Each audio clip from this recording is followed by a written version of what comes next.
오늘도 값없이 베풀어 주시는 주님의 끝없는 은혜를 누리며 승리하는 꿈밀의 모든 분들이 되기를 소망합니다. 세례 요한은 오실 그분, 즉 메시아라고 하는 존재는 심판하실 분이라고 생각했어요. 그래서 악한 세상을 뒤집어 엎어서 새롭게 만드실 거라고 예상을 했죠. 그런데 그가 감옥에 갇혀서 그의 제자들을 통해서 들은 이야기를 조합해 보니까 예수님은 그러한 분이 아니에요. 메시아가 아닌 것처럼 그렇게 느껴졌습니다. 그래서 그 제자들을 예수님에게 보내가지고 자기들이 여태까지 기다린 메시아가 당신이 맞는지 아니면 자기가 잘못 알고 있는지 그것에 대해서 물어오는 거지요. 예수님은 세례 요한의 그 질문에 대해서 이사야의 예언, 이사야 35장에 나오는 그 예언을 말씀해 주십니다. 그 예언은요, 메시아가 오시면 온갖 질병으로 고통받는 사람들이 온전해짐을 얻을 것이라고 예언한 거예요. 그러니까 예수님의 그러한 예언이, 예수님에 대한 그런 예언이 맞아떨어졌다라고 하는 것을 분명하게 말씀해 주시죠. 그러면서 6절에서 나에게 걸려 넘어지지 않는 사람이 복이 있다라고 말씀하십니다. 그 전에 살아오던 방식으로 봤을 때에 예수님의 가르침 또 행함, 그것을 보면 그것이 맞지 않다라고 생각하는 사람들이 있어요. 그러면 그 구원의 은혜를 누릴 수가 없는 거지요.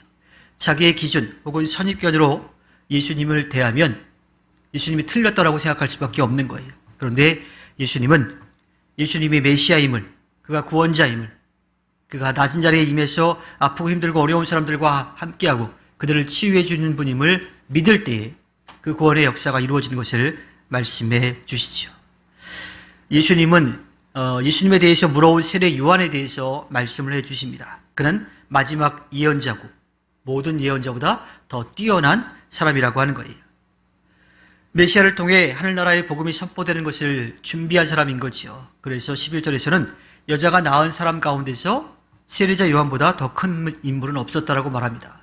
그런데 이제 하늘나라가 선포되었고 그 하늘나라로 가는 길이 열리게 되기 때문에 그 하늘나라에서는 세례 요한보다 다 크다라고 하는 거예요. 아무리 하늘나라에서 작은 사람도 세례 요한보다 더 크다라고 말씀을 하십니다. 지금 복음을 듣고 예수님이 메시아임을 믿고 그 구원의 은혜를 누린 사람들은 세례 요한보다 더 큰 사람이라고 하는 거예요. 그런데 그 하늘나라가 그냥 쉽게 꽃게만 걸으면 갈 수 있는 길이 아니라고 하는 거지요. 그 하늘나라 복음을 듣는 사람들이 때로는 어려움을 겪기도 해요. 지금 세례 요한이 감옥에 갇혀 있는 것도 마찬가지인 거지요.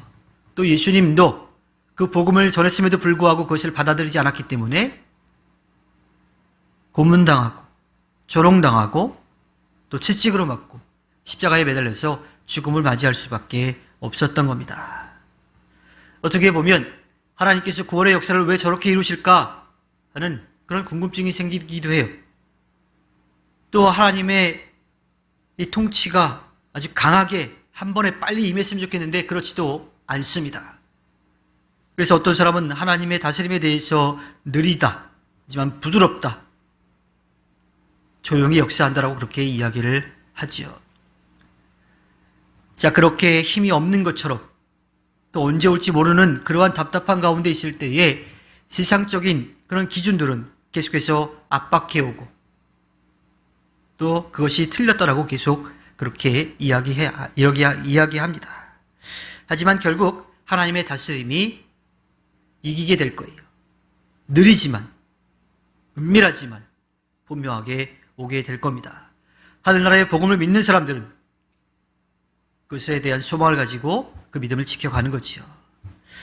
예수님은 초점을 바꾸셔서 세례 요한과 당신 자신에 대한 사람들의 반응에 대해서 말씀하십니다. 세례 요한은 광야에서 지내면서 운둔자처럼 메뚜기 석청을 먹으면서 그렇게 살아갔죠. 그러니까 세상적인 즐거움들을 다 끊고 광야에서 금욕적으로 살면서 요단강에서 세례를 베풀었어요. 그러자 사람들이 세례 요한에 대해서 귀신 들렸다라고 그렇게 비난을 합니다. 예수님에 대해서는 어떨까요? 예수님은 사회적으로 인정받지 못했던 사람들, 소외되었던 사람들, 아프고 힘든 사람들, 무시당하는 사람들을 찾아가서 그들에게 복음을 전해주셨어요. 그들과 함께 하시고 그들의 친구가 되어주셨습니다. 그들과 함께 먹고 마시며 그들과 함께 삶을 나누신 거죠. 자, 예수님이 그렇게 사시자 주변의 사람들은요, 술주정뱅이고 또 음식을 탐하는 자라고 그렇게 비난합니다.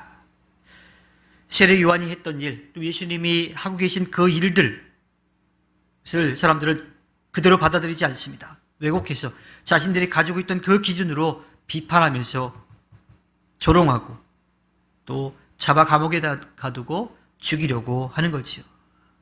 자신들이 가지고 있는 그 틀 때문에 눈이 멀고 마음이 무뎌져서 복음을 도저히 받아들이려고 하지 않습니다.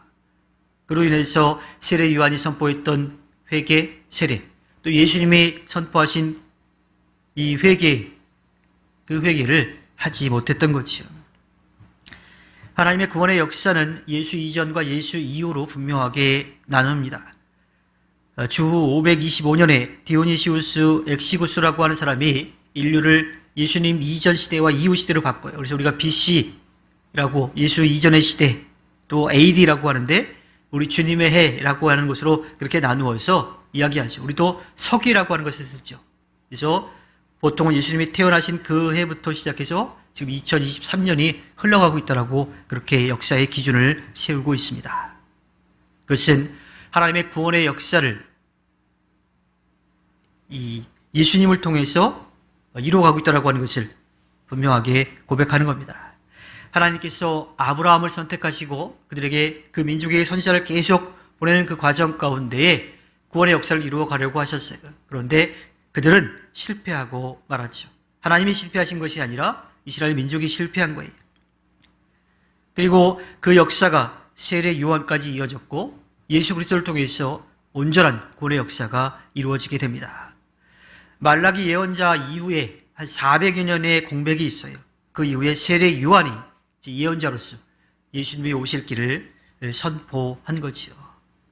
예수 그리스도를 통해서 구원의 은혜가 열려지게 된 겁니다. 세례 요한은 마지막 예언자로서 메시아의 길을 준비하는 영예를 받았지만 그도 처음에는 예수 그리스도를 통해서 열린 그 구원의 은혜를 보지 못했던 거지요. 그도 마찬가지로 메시아를 심판자로 그렇게만 생각을 해왔던 겁니다. 지금 우리는 예수 이후의 시대, 구원의 은혜의 시대를, 복음과 은혜의 시대를 살아가고 있습니다. 하나님 나라가 이 땅 가운데 펼쳐져 가고 있는 것을 우리는 보고 있고 또 그 사명을 감당하고 있지요. 예수 그리스도를 통해서 드러난 하늘나라가 지금도 펼쳐져 가고 있어요. 여전히 은밀하고 조용하고 또 느립니다.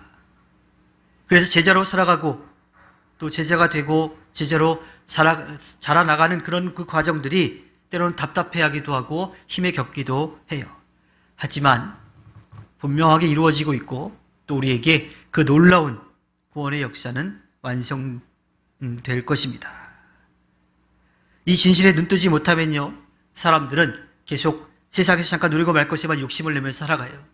그 가운데 물질과 명예인 거지요. 그리고 자신이 해왔던 모든 경험과 지식들, 그것이 전부라고 생각하면서 다른 사람들을 인정하지 않고 그들을 조롱하기도 하고 또 그들을 비판하기도 합니다. 사실 그러한 일들은요, 하나님의 놀라운 구원의 역사를 방해하는 일들이죠. 그것은 우리 중에 역사하고 있는 하늘나라에 대한 반란이나 마찬가지입니다. 하지만 나중에 알게 될 거예요. 그러한 마음을 가지고 살아간다라면 사실은 자기 자신에게 가하고 있는 폭행이라고 하는 것을 우리는 깨닫게 될 겁니다. 예수님께서 이 땅에 오신 이유와 목적을 우리가 분명하게 알고 이 사순절을 보내는 기간에 더욱더 확실하게 깨닫고 믿음으로 고백하며 살아가기를 바랍니다. 주님께서 허락해 주신 오늘 하루를 살아갈 때에 우리를 살아가셔서 언제나 우리 곁에서 함께 하시며 지키고 돌봐주시는 주님을 믿고 나아가 하늘나라를 누리는 꿈밀의 모든 분들이 되기를 주님의 이름으로 부탁드립니다. 기도하겠습니다.